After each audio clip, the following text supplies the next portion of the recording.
Hard Times novel by Charles Dickens Chapter 2 Murdering the Innocent. Thomas Gradgrind, sir, a man of realities, a man of facts and calculations, a man who proceeds upon the principle that two and two are four, nothing over, and who is not to be talked into lying for anything over. Thomas Gradgrind, sir, permanently Thomas Gradgrind, with a rule and a pair of scales and the multiplication table always in his pocket. Sir, ready to weigh and measure any parcel of human nature and tell you exactly what it comes to. It is a mere question of figures, a case of simple arithmetic. You might hope to get some other nonsensical belief into the head of George Gradgrind or August Gradgrind or John Gradgrind or Joseph Gradgrind, all all superstitious non-existent persons, but into the head of Thomas Gradgrind, no sir. In such terms, Mr. Gradgrind always mentally introduced himself, whether to his private circle of acquaintances or to the public in general. In such terms, no doubt substituting the words boys and girls for Sir Thomas Gradgrind now presented Thomas Gradgrind to the little pitches before him, who were to be filled so full of facts. Indeed, as he earlier sparked at them from the calories before mentioned, he seemed a kind of cannon loaded to the muzzle with facts and prepared to blow them clean out of the reasons of childhood at one discharge. He seemed a galvanizing appearance too charged with the grim mechanical substitute for the tender young imaginations that were to be stormed away. Girl number 20, said Mr. Gradgrind, scarcely pointing with his scarce forefinger. I don't know the girl. Who is that girl? Sissy Jupe, sir, explained number 20, blushing, standing up, and curtlying. Sissy is not a name, said Mr. Gradgrind. Don't call yourself Sissy, call yourself Cecilia. Its father has called me Sissy, sir, returned the young girl in a trembling voice and with another courtesy. Then he has no business to do it, as said Mr. Gradgrind. Tell him he must not. Sissy Job, let me see. What is your father? He belongs to the horse riding, if you please, sir. And Mr. Gradgrind frowned and waved off the objectionable calling with his hand. We do not want to know anything about that here. You must not tell us about that here. Your father breaks horses, do not he?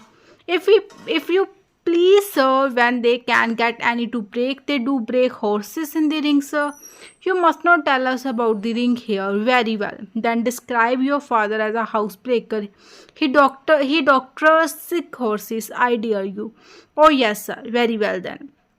He is a veterinary surgeon, a farrier, and a housebreaker. Give me your definition of a horse. Sissy Jupe, thrown into a great slump by this demand. Girl number 20, unable to define a horse, said Mr. Gradgrind, for the general behoof of all the little pitches. Girl number 20, possessed of no facts in reference to one of the commonest of animals. Some wise definition of a horse, Bachar, yours. The scared finger moving here and there lighted suddenly on Bachar, perhaps because he chanced to sit in the same ray of sunlight which starting in at one of the rear windows of the intensely whitewashed room irradiated Sissy, for the boys and girls sat on the face of the inclined plane in two compact bodies divided up the center by narrow interval, and Sissy being at the corner of the row on the sunny side, came in for the beginning of sunbeam, of which were jarred, being at the corner of a row on the other side, a few rows in advance, coached the end, but whereas the girl was so dark-eyed, dark-haired, that she seemed to receive a deeper and more lustrous color from the sun when it shone upon her. The boy was so light-eyed, light-haired, that the self-same race appeared to draw out of him that what little color he ever possessed. His cold eyes would hardly have been eyes, but for the short ends of lashes, which by bringing them into immediate contrast with something clearer than themselves expressed them from. His short cropped hair might have been a mere continuation notion of the sandy freckles on his forehead and face. His skin was so unwholesomely deficient in the natural thing that he looked as though if he were cut he would bleed by it. But sir, said Thomas Grandiger, your definition of a horse. Quadruped, gramineous, 40 teeth, namely 24 grinders, 4 eye teeth, and 12 incisive sheds caught in the spring in marshy country, sheds hoops too. Hoops hard but requiring to be shod with iron, is known by marks in mouth thus bit jar. Now, girl number 20, said Mr. Grandiger, you know what a horse is? She contrasted again and would have blushed deeper if she could have blushed deeper than she had blushed all this time. But Jar, after repeatedly blinking at Thomas Grandiger with both eyes at once, saw catching the light upon his quivering and so flashes that they looked like the antennae of busy insects, put his knuckles off his freckled forehead and sat down again. The third gentleman now stepped forward, a mighty man at cutting and trying. He was a government officer in his way, a professed pugilist, always in training, always with a system of force on the general throat like a ball's. Always to be heard of at the hour of a little public office, ready to fight all English, to continue in fistic phraseology. He had a genius for coming up to the scratch wherever and whatever it was and proving himself an ugly customer. He would go and damage any subject whatever with his right, follow up with his left, stop, exchange, counter, bore an opponent to the ropes and fall upon him neatly. He was certain to knock the wind out of common sense, render that unlucky adversary deaf to the call of time. And he had it in charge from high authority to bring about the great public office millennium when commissioners should resign upon earth. Very well, said the gentleman, briskly smiling, folding his arms. That's horse. Now let me ask you girls and boys, would you paper a room with representations of horses? After a pause, one half of the children cried in chorus, yes sir, upon which the other half, seeing in gentleman's face that yet was wrong, and cried out in chorus, no sir, as the custom is in his examinations. Of course no, why would not you? Oppose one corpulent slow boy with a busy manner of breathing ventured the answer, because he would not paper a room at all, but would paint it. You must paper it, said the gentleman rather warmly. You must paper it, said Thomas Gradgrind, whether you like it or not. Don't tell us you would not paper it. What do you mean, boy? I will explain you then, said the gentleman, after another and dismal pause. Why you would not paper a room with the representations of horses? Do you ever horses walking up and down the sides of rooms in reality? In fact, do you? Yes, sir, from one half. No, sir, from the other. Of course, no, said the gentleman with an indigent look at the wrong half. Why then you are not to see anywhere? What you do not see, in fact, you are not to have anywhere. What you do not have, in fact, what is called taste, is only another name for fact. Thomas Gradgrind nodded his approbation. This is a new principle, a discovery, a great discovery, said this gentleman. Now I will try you again. Suppose you were going to carpet a room. Would you use a carpet having a representation of flowers upon it? There being a general conviction by this time that no, sir, was always the right answer to this gentleman. The chorus of no was very strong. Only a few feeble struggles said yes, among them Sissy Job. Girl number 20, said the gentleman, smiling in the calm strength of knowledge. Sissy blushed and stood up. So you would carpet your room or your husband's room if you were a ground woman and had a husband with representations of flowers, would you? Said the gentleman. Why would you? If you please, sir, I am very fond of flowers, returned the girl.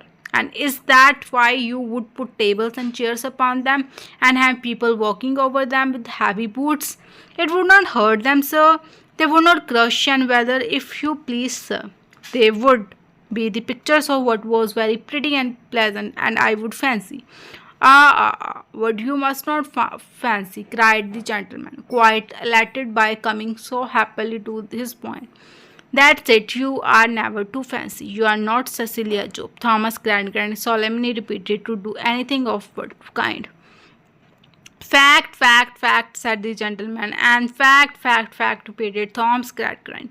You are to be in all things regulated and governed, said the gentleman. Why fact? We hope to have before long a board of fact composed of commissioners of fact who will force the people to be people of fact, of nothing but fact. You must discard the word fancy altogether. You have nothing to do with it. You are not to have in any object of use or ornament what would be a contradiction in fact. You do not walk upon flowers in fact. You cannot be allowed to walk upon flowers in carpets. You do not find that foreign birds and butterflies come and perch upon your crockery. You cannot be permitted to paint foreign birds and butterflies upon your crockery. You never meet your quadrupeds going up and down walls. You must not have quadrupeds represented upon walls. You must use, said the gentleman. For all these purposes, combinations and modification of mathematical figures which are susceptible of proof and demonstration.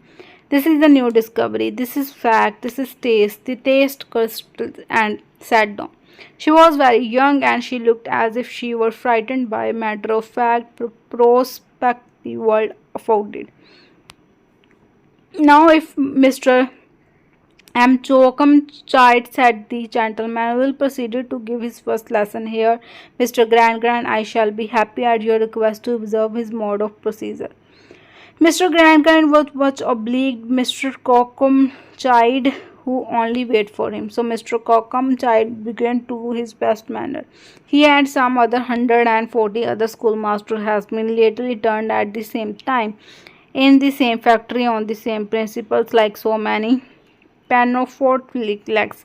He had been put through an immense variety of passes, had answered volumes of head-breaking questions, orthography, etymology, scientific and prosody, biography, astronomy, geography and general cosmography, and sciences of compound proportion, algebra, land surveying and labeling, vocal music, drawing from models were all at the ends of his 10 chilled fingers.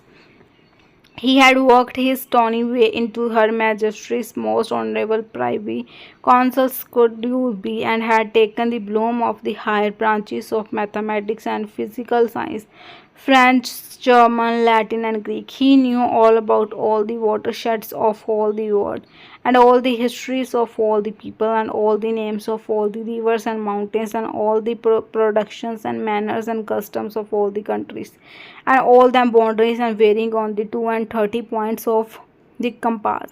A rather overdone Chocum Chide if he had only learnt a little less. How infinitely better he might have taught much more.